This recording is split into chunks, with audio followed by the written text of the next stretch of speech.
ನಮಸ್ಕಾರ ರೀ. ಗುಜರಾತಿಂದ ನನ್ನ ನಾದಿನಿ ಬಂದಾರ. ಅವ್ರು ಇವತ್ತು ನಿಮ್ಗೆ ಇನ್ಸ್ಟೆಂಟ್ ರೆಸಿಪಿ ಮಾಡಿ ತೋರಿಸ್ತಾರ. ಅದು ರೆಸಿಪಿ ಏನಂತ ಅವರೇ ಹೇಳ್ತಾರೆ, ನೋಡೋಣ ಬರ್ರಿ.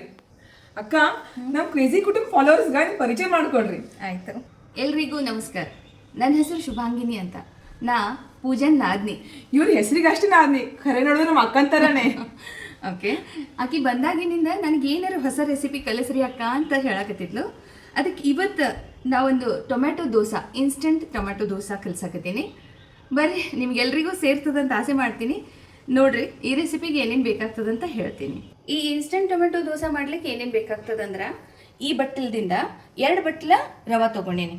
ಆ ರವೆ ನೀವು ಸಣ್ಣ ರವಾನು ತೊಗೋಬಹುದು ಅಥವಾ ದಪ್ಪ ರವಾನು ತೊಗೋಬಹುದು. ಸಣ್ಣ ರವೆ ತೊಗೊಂಡ್ರೆ ಜಾಸ್ತಿ ಚಲೋ, ಯಾಕಂದ್ರೆ ಮಿಕ್ಸರ್ನಾಗ ಪಟ್ಟಂತ ಸಣ್ಣ ಆಗ್ತದೆ. ಓಕೆ, ಈ ರವೆ ಆಯಿತು. ಆಮೇಲೆ 2 ವಾಟಿ ರವೆ ಅಂದ್ರೆ 2 ಬಟ್ಟಲ ಟೊಮೆಟೊ. ಆಮೇಲೆ 2 ಚಮಚ ಜೀರಿಗೆ. ಇದು ಪೋಹೆ, ಇದೇ ಬಟ್ಲಿಂದ ಅರ್ಧ ಪೋಹೆ ನೆನೆಕಿ ಅದನ್ನು ಇಟ್ಟಿದ್ದೀನಿ. ಸ್ವಲ್ಪ ಅದ್ರಕ್, ಆಮೇಲೆ ಬೆಳ್ಳುಳ್ಳಿ ಹುಳುಕುಗಳು ಒಂದು 4-5. ಇವು ಮೆಣಸಿನ್ಕಾಯಿ ಅದಾವ, ಒಣಗಿ ಮೆಣಸಿನ್ಕಾಯಿ, ಅವಕ್ಕೆ ನೀರೊಳಗೆ ನೆನೆಸಿಡಬೇಕು. ಆಮೇಲೆ ನಿಮಗೆ ಹೆಂಗೆ ಖಾರ ಬೇಕು ಆ ಹಿಶೋಬಿಲಿ ನೀವು 3 ಅಥವಾ 4 ಹಾಕ್ಬೋದು. ಉಪ್ಪು ರುಚಿಗೆ ತಕ್ಕಷ್ಟು, ಆಮೇಲೆ ಮೊಸರು ಒಂದು ಅರ್ಧ ಕಪ್ಪಿನಕಿನ್ನ ಕಡಿಮೆ. ಪೂಜಾ, ಈಗ ಇವೆಲ್ಲ ನಾವು ಮಿಕ್ಸರ್ ಒಳಗೆ ಹಾಕಿ ಗ್ರೈಂಡ್ ಮಾಡ್ಕೋಬೇಕು. ರವೆ, ಪೋಹೆ, ಶುಂಠಿ, ಹಸಿ ಶುಂಠಿ, ಇದು ಬೆಳ್ಳುಳ್ಳಿ,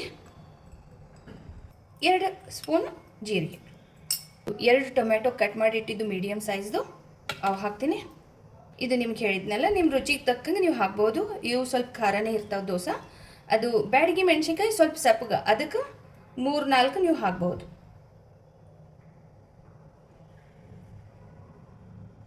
ಮೊಸರು,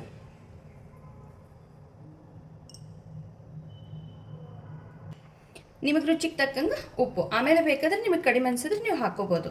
ಅದಕ್ಕೆ ಮೊದಲು ಸ್ವಲ್ಪ ಹಾಕ್ರಿ. ಈಗ ಇವನ್ನ ನಾವು ಗ್ರೈಂಡ್ ಮಾಡ್ಕೋಬೇಕು. ಇದಕ್ಕಿನ್ನು ಕೊತ್ತಂಬರಿ ಬೇಕಾಗಿಲ್ಲ, ಏನೂ ಬೇಕಾಗಿಲ್ಲ.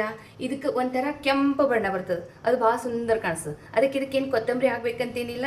ಅದಕ್ಕೆ ಮನೆಯೊಳಗೆ ಇದ್ದಿದ್ದು ಸಾಮಾನ್ಯಂತ ಪಟ್ಟಂತ ಆಗಿ ಹೋಗ್ತದೆ. ಯಾರು ಬಂದರೂ ನೀವು ಕೊಡ್ಬೋದು, ಅಥವಾ ಮಕ್ಕಳಿಗೆ ಟಿಫಿನಲ್ಲೂ ನೀವು ಕೊಡ್ಬೋದು. ನಡ್ರಿ, ಇದನ್ನು ಗ್ರೈಂಡ್ ಮಾಡ್ಕೊಳ್ಳೋಣ.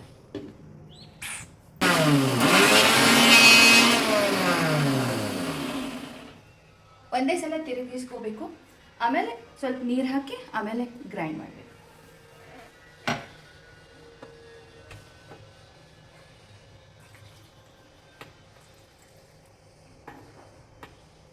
ಇದು ಜಾಸ್ತಿ ತಿಳಿನೂ ಆಗಬಾರ್ದು, ಜಾಸ್ತಿ ಗಟ್ಟಿನೂ ಇರಬಾರ್ದು. ಹಂಗೆ ಆ ಥರ ಸ್ವಲ್ಪ ಸ್ವಲ್ಪ ನೀರು ಹಾಕಿ ನೋಡಿ ನೋಡಿ ಗ್ರೈಂಡ್ ಮಾಡೋದು.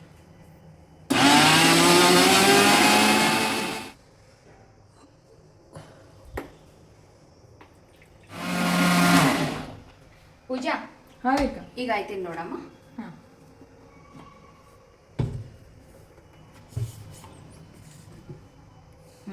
ಆಗೈತೆ ನೋಡಿ. ಆಗಿಡ್ಸು. ಈ ಥರ ಇಷ್ಟು ಜಾಸ್ತಿ ಗಟ್ಟಿನೂ ಇರಬಾರ್ದು, ಜಾಸ್ತಿ ತಿಳಿನೂ ಇರಬಾರ್ದು. ಇದಕ್ಕೆ ಬಣ್ಣ ಹೆಂಗೆ ಬಂದದ್ದು ನೋಡಿ, ಕೆಂಪು ಬಂದಲ್ಲ. ಅದು ದೋಸೆ ಮಾಡೋಣ ಮಸ್ತ್. ಆಮೇಲೆ ಸ್ಪಂಜ್ ದೋಸೆ ಥರ ಎಕ್ದಮ್ ಸಾಫ್ಟ್ ಆಗ್ತಾವೆ. ಈಗ ಇದಕ್ಕೆ ಒಂದು ಪಾತ್ರೆ ಒಳಗೆ ತೆಗೆದು ಒಂದು 10 ನಿಮಿಷ ಇಡೋದು. ಆಯ್ತು, ಸೋಡಾ ಹಾಕಿ ಇಡೋದು. ಅಕ್ಕ, ಇಲ್ಲ ನೋಡಿ ಪೂಜಾ, ಕಾಣಿಸ್ತದ? ಹಾಂ, ಜಾಸ್ತಿ ಅಳಸಿಲ್ಲ, ಜಾಸ್ತಿ ಗಟ್ಟಿನೂ ಇಲ್ಲ. ಈ ಥರ ಇರಬೇಕು. ಹಾಂ, ಈ ಥರ ಇರಬೇಕು. ಇದು ಗ್ಲಾಸ್ ಅದಲ್ಲ, ಈಗ ಈ ಗ್ಲಾಸ್ಲಿ ಆಲ್ಮೋಸ್ಟ್ 1 ಗ್ಲಾಸ್ ನೀರು ಹಾಕಿ, ಅಷ್ಟು ಸಾಕಾಗಿ ಹೋಗ್ತದೆ. ಈಗ ಇದಕ್ಕೆ ಒಂಚೂರು ಸೋಡಾ ಹಾಕಬೇಕು. ಇದು ಸೋಡಾ ಯಾಕೆ ಹಾಕೋದು ಪೂಜಾ ಅಂದ್ರೆ, ಅದ್ರಲಿಂತ ನಾವು ಯಾವಾಗ ದೋಸೆ ಹಾಕ್ತೇವಲ್ಲ ಅದ್ರ ಮೇಲೆ ಜಾಲಿ ಜಾಲಿ ಜಾಲಿ ಬರ್ತಾವ. ಆಮೇಲೆ ಸಾಫ್ಟ್ ಸ್ಪಂಜ್ ಥರ ಆಗ್ತಾವ. ಪೂಜಾ, ಈಗ ಇದು ಮುಚ್ಚಿಡು. ಹಾಂ ಅಕ್ಕ, ಇದು 10 ನಿಮಿಷ ಇಡೋದ್ರಿ? ಹಾಂ, ಇದು 10 ನಿಮಿಷ ಇಡೋದು. ಬೇರೆ ದೋಸೆ ನಾವು 7 ತಾಸು ಇಡ್ತೀವಲ್ಲ. ಇದು ಇನ್ಸ್ಟೆಂಟ್ ದೋಸೆ ಅದಲ್ಲ, ಅದಕ್ಕೆ ಅನ್ನೋದು ಇದು ಪಟ್ ಅಂತ ಆಗ್ತದ. ಆಮೇಲೆ ಇದನ್ನು 10 ನಿಮಿಷ ಯಾಕೆ ಇಡೋದಂದ್ರೆ ಅದು ರವಾ ಸ್ವಲ್ಪ ನೆನೀತದ ಅದ್ರೊಳಗೆ, ಅದ್ರ ಸಲುವಾಗಿ ಒಂದು 10 ನಿಮಿಷ ಇಟ್ಬಿಡೋದು. ಆಯ್ತಾಯ್ತು ಅಕ್ಕ, 10 ನಿಮಿಷ ಆಗೋ ನಾ ಚಟ್ನಿ ರೆಡಿ ಮಾಡ್ಕೋತೀನಿ ರೀ. ಆಯ್ತು ಅಕ್ಕ, ಕಾಯಿ ಮತ್ತು ಪುಟಾಣಿ ಚಟ್ನಿ ರೆಡಿ ಐತ್ರಿ. ಅರೆ ವಾ, ಮಸ್ತ್. ಅಕ್ಕ, 10 ನಿಮಿಷ ಐತಿ, ಹಿಟ್ಟು ನೆಂದಿರ್ಬೇಕಲ್ರಿ? ಹಾಂ, ನೋಡವ. ಆಗೈತಿ. ಈ ಸ್ಟೇಜಿಗೆ ಯಾರಿಗೆ ಬೇಕು ಅವರು ಟೇಸ್ಟ್ ನೋಡಿ ಉಪ್ಪು ಬೇಕಾದ್ರೆ ಹಾಕೋಬಹುದು. ಆಯ್ತ್ರಿ ಅಕ್ಕ. ಹಾ ನಡಿ ಮಾಡೋಣ ಈಗ ದೋಸೆ. ಹಾ ಚಲೋ ಚಲೋ ಚಲೋ. ಅಕ್ಕ ಹಂಚ್ಕಾಯ್ತದ ಈಗ. ಈಗ ಎಣ್ಣೆ ಹಚ್ಚೋಣಂತ. ಹಾ ಇದು ನಮ್ಮ ಮಮ್ಮಿದು ಸ್ಟೈಲ್. ಎಣ್ಣೆ ಹಚ್ಚಬೇಕಾದ್ರೆ ತವೀಗ ಉಳ್ಳಾಗಡ್ಡಿಲಿಂದ ಹಚ್ಚಿದ್ರೆ ಸರಿಯಾಗಿ ಸೌರಕ್ಕೂ ಬರ್ತದ. ಹಾ ಆಮೇಲೆ ದೋಸೆ ಚಿಕ್ಕದಾಸಂಗಿಲ್ಲ. ಇದು ಆ್ಯಕ್ಚುಲಿ ಸ್ಪಂಜ್ ದೋಸೆ. ಓಕೆ, ಇದಕ್ಕೆ ತೀಡಬಾರ್ದು. ಹಾಕಿದ್ಮೇಲೆ ಹಿಂಗೆ ಹಾಕಿಬಿಟ್ಟು ಹಂಗೆ ಬಿಟ್ಟು ಬಿಡಬೇಕು. ಹಿಂಗೆ ತೀಡೋದಿಲ್ಲ ಮೇಲೆ, ತೀಡೋದಿಲ್ಲ. ಇದು ಹಿಂಗೆ. ಓಕೆ. ಹಾಂ ಅಕ್ಕ ಎಷ್ಟು ಚಾಲಿಗೆ ಅವ್ರಿ. ಹೀಗೆ ಆಗ್ತಾವ. ಇದು ಇದೇ ಥರ ಹಾಕೋದಿರ್ತದೆ. ಆದರೂ ಯಾರಿಗೆ ದಪ್ಪನ್ ಬ್ಯಾಡಾಗಿತ್ತಲ್ಲ, ಹೌದಲ್ಲೂ ಸ್ವಲ್ಪ ತೀಡೋದು. ಹಿಂಗೆ ಎಕ್ದಮ್ ತೆಳ್ಳನ್ ದೋಸೆ ಅಂತಾರಲ್ಲ, ಹೌದಲ್ಲೂ ಸ್ವಲ್ಪ ತೀಡೋದು. ಆಯ್ತಾಯ್ತು. ಇದು ಬಿಸಿ ಬಿಸಿನೂ ಮಸ್ತ್ ಹತ್ತವ. ಆಮೇಲೆ ಈವನ್ ತಣ್ಣಗಾದ್ಮೇಲೆ ಮಕ್ಕಳಿಗೆ ಟಿಫಿನ್ ಒಳಗೂ ಚಲೋ, ಯಾಕಂದ್ರೆ ಮೆತ್ತು ಗುಳಿತಾವ. ಅಕ್ಕ ಈ ದೋಸೆ ಮೇಲೆ ಎಣ್ಣೆ ಹಾಕ್ಬೇಕಾ ಹಾಕ್ಬಾರ್ದು? ಇಲ್ಲ, ಇದಕ್ಕಿಂತ ಎಣ್ಣೆ ಹಾಕೋದು ಬೇಕಾಗಿಲ್ಲ. ಯಾಕಂದ್ರೆ ನಾವು ಅದಕ್ಕೆ ತಿರುವಂಗಿಲ್ಲ. ಅದು ಡೈರೆಕ್ಟ್ ಹಿಂಗೆ ಎತ್ತಿ ತೊಗೊಂಡ್ಬಿಡು. ತಿರುವಂಗಿಲ್ಲ ಮತ್ತು ಮ್ಯಾಲೆ ಮುಚ್ಚಂಗೂ ಇಲ್ಲ. ನಿಮಗೆ ಆಮೇಲೆ ಬೇಕಾದ್ರೆ ತುಪ್ಪ ಹಚ್ಚಿ ತಿನ್ಬೋದು, ಬೆಣ್ಣೆ ಹಚ್ಚಿ ತಿನ್ಬೋದು. ಆಯ್ತು. ಈಗ ನೋಡು, ಇದು ಹಿಂಗೆಲ್ಲ ಇದು ಏನು ಹಸಿ ಹಸಿ ಅದಲ್ಲ, ಅದೆಲ್ಲ ಬೇಯಬೇಕು. ಈಗ ನೋಡಿದ್ದು ತನ್ನಿಂತಾನೇ ಉಜ್ಕೋತದ. ಆಮೇಲೆ ಹಿಂಗೆ ಕೆಳಗೆ ನೋಡೋದು. ಈಗ ನೋಡಿ ಎಷ್ಟು ಆಗ್ಬೇಕು ಕಾಣಿಸ್ತು ಕೆಳಗೆ. ಮಸ್ತ್ ಆಗೈತಿಲ್ಲ. ಇವಾಗ ಈ ಸ್ಟೇಜಿಗೆ ಇದು ತೆಗಿಬೇಕು. ಇದು ದೋಸೆ ರೆಡಿ. ಈಗ ಇದೇ ಥರ ಪೂಜಾ ಇನ್ನೊಂದು ಹಾಕು. ನೀನೇ ಹಾಕು. ಓಕೆ, ಹಾಕಿ. ಈಗ ಹಾಂ ತುಂಬಿ ತಗೋದು. ಹಾಂ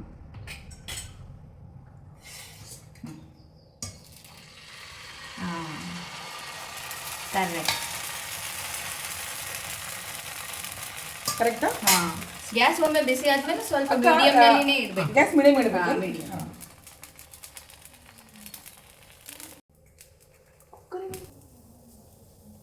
ಅಕ್ಕ ನಾ ಹಾಕಿದ್ದು ದೋಸೆ ನೋಡ್ರಿ ಎಷ್ಟು ಚಂದ ಜಳಿ ಆಗ್ಯಾವ. ಹೌದಲ್ಲ ಅಕ್ಕ? ಖರೆ ಭಾಳ ಸೂಪರ್ ಇದು. ಹೌದಿಲ್ಲ? ಈಗ ನಮ್ಮ ತಮ್ಮಗ್ ಮಾಡಿ ತಿನ್ಸ್ನಿ. ಆಯ್ತಾಯ್ತು. ತೆಗಿ ತೆಗಿ ತೆಗಿ ತೆಗಿ ಇಟ್ಟು ಬಿಡ ತಾಟಿನಾಗ. ಎಸ್, ಟಂಟಡಾನ್, ಇನ್ಸ್ಟಂಟ್ ಟೊಮೆಟೊ ದೋಸೆ ರೆಡಿ.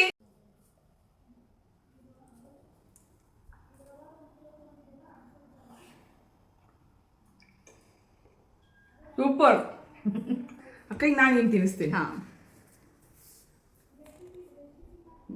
ಅಕ್ಕ ದೋಸೆ ನೀವು ಮಾಡ್ಬೇಕಾದ್ರೆ ಚಟ್ನಿ ನಾ ಮಾಡಿ ಹೆಂಗಾಗಿದೆ ಹೇಳ್ಬೇಕಿಲ್ಲ? ಮಸ್ತ್ ಸೂಪರ್. ಖರೆ ಟೇಸ್ಟಿ. Thank you. ನಮ್ಮ ನಾದಿನಿ ಅವರು ಈ ದೋಸೆ ಹೆಂಗ್ ಮಾಡೋದು ಬಹಳ ಸೋಪ ಪದ್ಧತಿನ ಹೇಳ್ಕೊಟ್ಟಾರ. ನೀವು ಮಾಡಿ ತಿಂದು ಕಮೆಂಟ್ಸ್ ಮಾಡಕ್ ಮರಿಬೇಡ್ರಿ. ನಮ್ಮ ಕ್ರೇಜಿ ಕುಟುಂಬ ಚಾನೆಲ್ ಫಾಲೋ ಮಾಡಕ್ ಮರಿಬೇಡ್ರಿ. ಎಲ್ಲರಿಗೂ ಒಳ್ಳೆಯದಾಗಲಿ.